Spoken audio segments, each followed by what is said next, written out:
Alright folks, Tim here. You've heard my voice on lots of videos on this channel, not so many on my home channel, probably a lot more. I've had like 40,000 views there.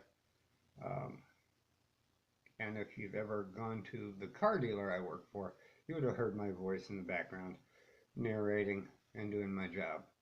Now I've shot all these videos on a wide variety of super cheap tech.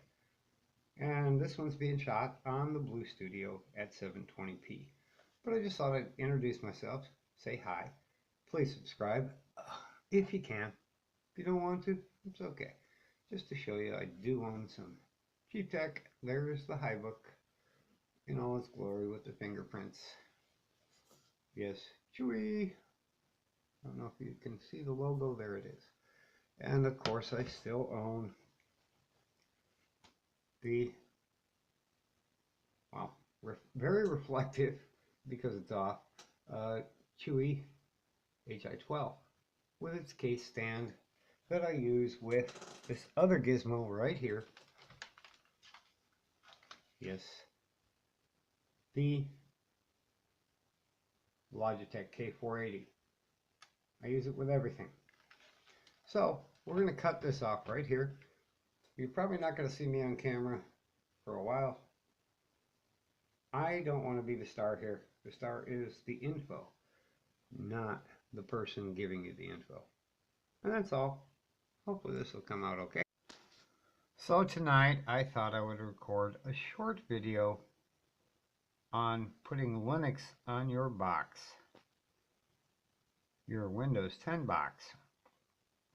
If you look at the cursor, if I can get it down here, yeah, we're in VMware. We're on Linux Lite 3.8.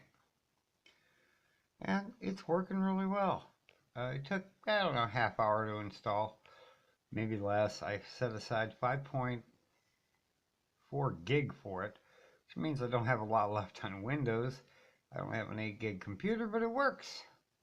So you'll notice I'm running Chromium. We can go right down here.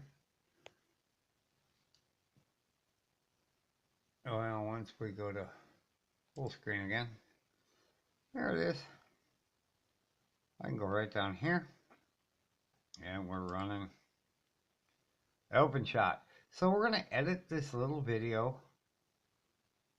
Not very long, just the intro and the fact you can easily install Linux on a cheap N3150 processor-based computer.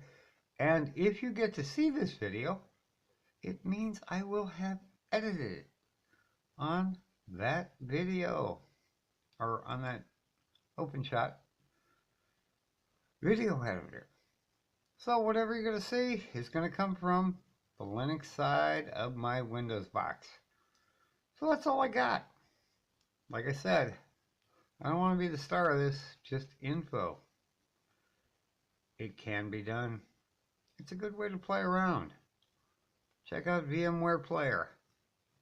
And that's all I can say for now. As usual, subscribe and pass it on and click the like button. It all helps. Thanks a lot, guys.